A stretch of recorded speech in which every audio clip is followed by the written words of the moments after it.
द्वारका वालों ने भगवान को खड़ा रखा है, थक गए थे तो बैठने के लिए आ गए। द्वारका जाओ द्वारकाधीश मिलेंगे, और विरार चले जाओ तो भी द्वारकाधीश मिलेंगे। विद्यालय में विद्या मिलेगी, रुग्णालय में स्वास्थ्य मिलेगा, लेकिन मंदिर में ये सब मिल जाएगा। थोड़ा सा अंतर ये दिखाई दिया कि वहाँ पर द्वारकाधीश ने माथे पे शिव जी को धारण किया है, और यहाँ शिव जी ने द्वारकाधीश को माथे पे धारण किया। उन्होंने कहा कि आप जहाँ पर जा रहे हैं वहाँ पर मत जाइए। उन्होंने कहा क्यों? उन्होंने कहा कि जिस परिवार के द्वारा ये कार्यक्रम किया जा रहा है उनका अंडरवर्ल्ड से संबंध है। तो हम तो घबरा गए। अंडरवर्ल्ड, जितने कार्य इनके परिवार के द्वारा किए जा रहे हैं, कम ही नेताओं के द्वारा इतना समाज के लिए कार्य किया जाए। आजकल तो नेता लोग केवल माहौल बनाते हैं और फिर ऐन मौके पर मतदाताओं को एक मुश्त कुछ रुपया हाथ में दे देते हैं कि लो भैया, और जीत जाते हैं।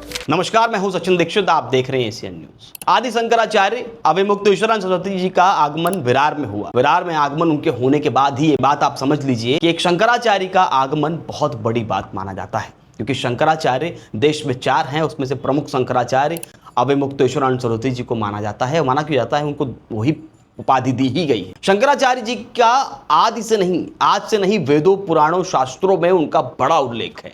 सनातन संस्कृति के पीठाधीश्वर कहें, सनातन संस्कृति के प्रधानमंत्री कहें तो वो कम नहीं होगा। उनके निर्णय से सनातन धर्म में नियम, कायदा, कानून और बहुत सारी चीज़ें चलती भी हैं।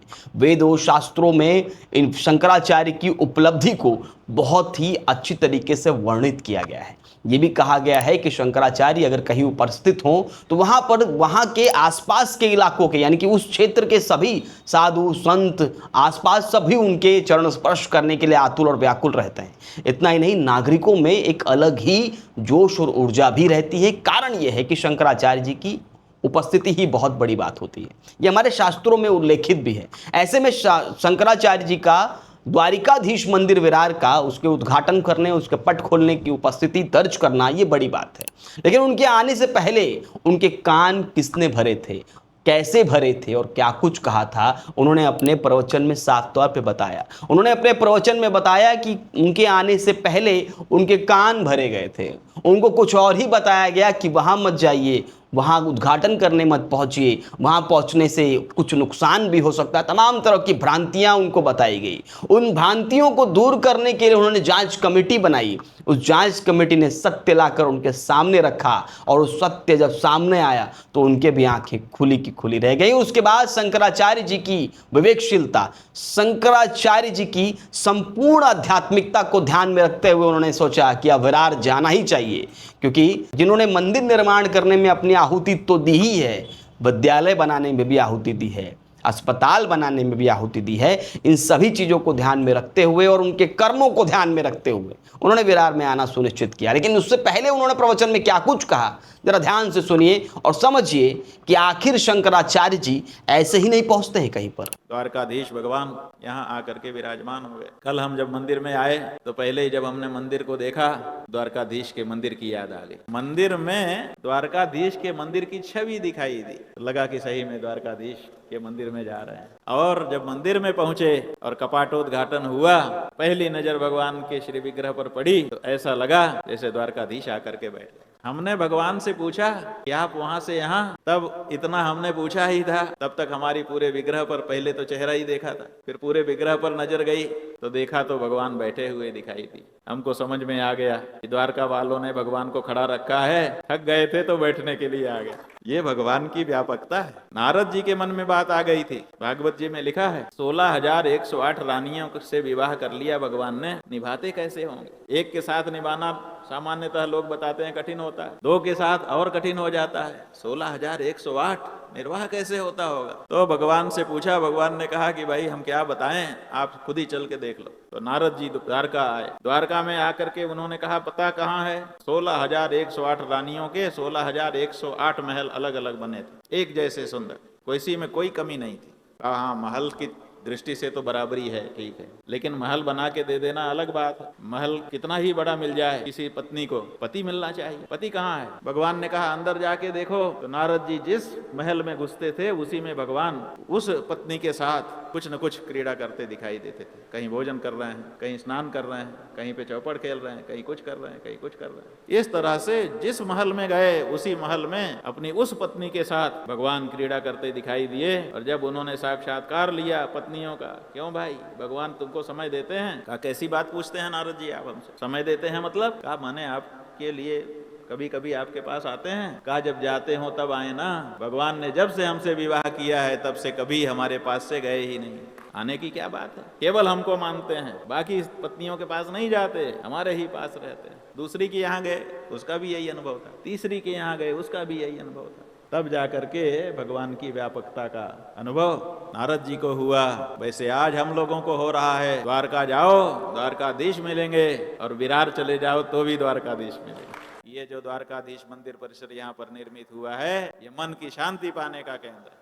अब मन की शांति केवल नहीं, मन की शांति के साथ साथ अगर कोई और शांति चाहिए वो भी भगवान द्वारकाधीश देते हैं। इसलिए धर्म अर्थ काम मोक्ष 4 के 4 यहाँ पर मिलता है। जो मांगेगा वही पाएगा, जिसके मन में जो भावना होगी, जो कामना होगी वो मिलेगा। विद्यालय में विद्या मिलेगी, रुग्णालय में स्वास्थ्य मिलेगा, लेकिन मंदिर में ये सब मिल जाएगा। इसलिए ये जैसे कोई चीजें होती हैं जो एक होती हैं, फिर कोई होता है मल्टीपल उसके प्रभाव होते हैं, ऐसे ही ये मंदिर जो है ये जो मन में कामना आपको होगी उसको पूरा करने का केंद्र बन गया है। इसलिए यहाँ पर तो जो चाहो वही पाओ। आराधना आपको करनी है, उपासना आपको करनी है। एक अच्छा वातावरण यहाँ पर निर्मित कर दिया गया है। हमने देखा कि यहाँ पर भगवान शिव की भी स्थापना की गई और भगवती शक्ति की भी स्थापना की गई। द्वारका में भी ये है। द्वारका में अलग से शिव मंदिर नहीं दिखाई देता है, लेकिन आप लोगों को हम बताना चाहेंगे कि द्वारका में जो भगवान द्वारकाधीश की मूर्ति है उसके सिर के ऊपर ही शिवलिंग प्रतिष्ठित है।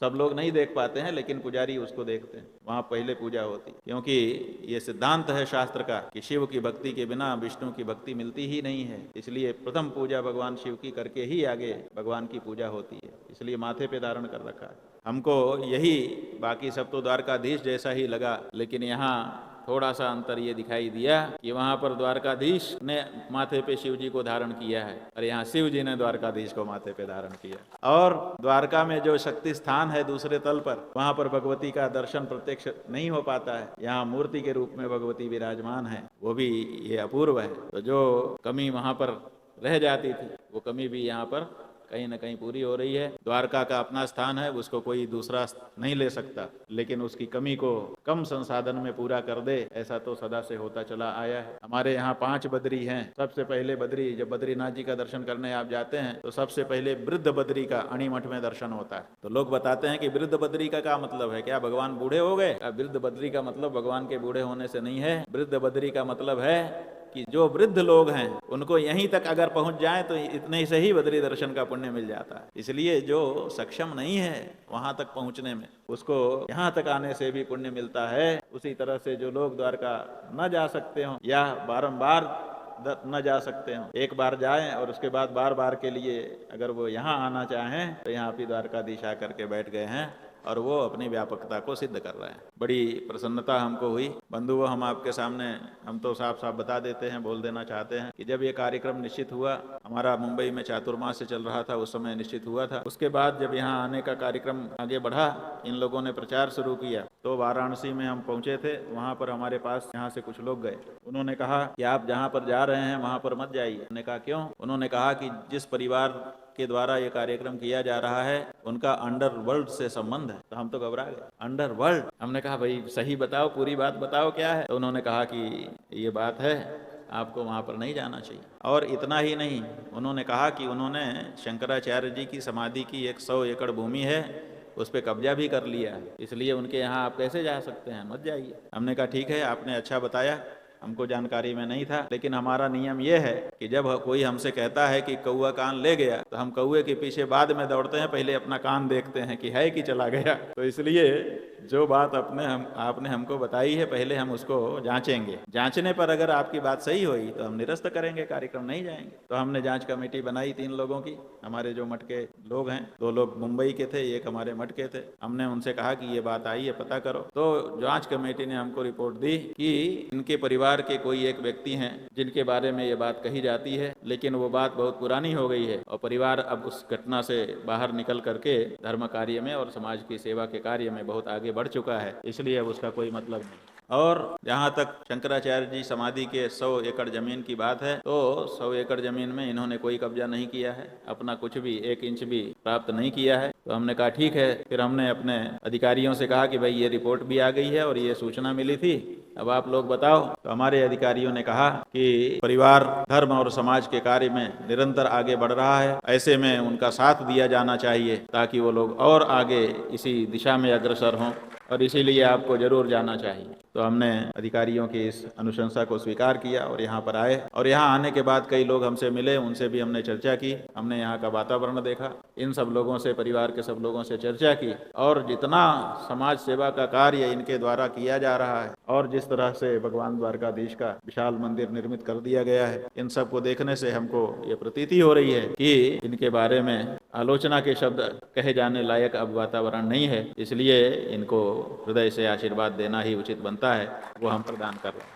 हम चाहेंगे कि भविष्य में इस बारे में परिवार सतर्क रहे कि कोई ऐसी बात इनके द्वारा न हो जाए जिससे समाज में विरुद्ध वातावरण बने। इसके बारे में सतर्कता बरतते हुए और सेवा के अपने जो प्रकल्प हैं उनको चलाए रखना चाहिए और निरंतर आगे बढ़ना चाहिए। बहुत सारे कार्य इनके द्वारा हो रहे हैं। हम तो बहुत सारे नेताओं को जानते हैं, अगर 1000 कहें तो अतिशयोक्ति नहीं है, क्योंकि 40 साल से इसी क्षेत्र में है, सबको देखे हुए। लेकिन जितने कार्य इनके परिवार के द्वारा किए जा रहे हैं, कम ही नेताओं के द्वारा इतना समाज के लिए कार्य किया जाए।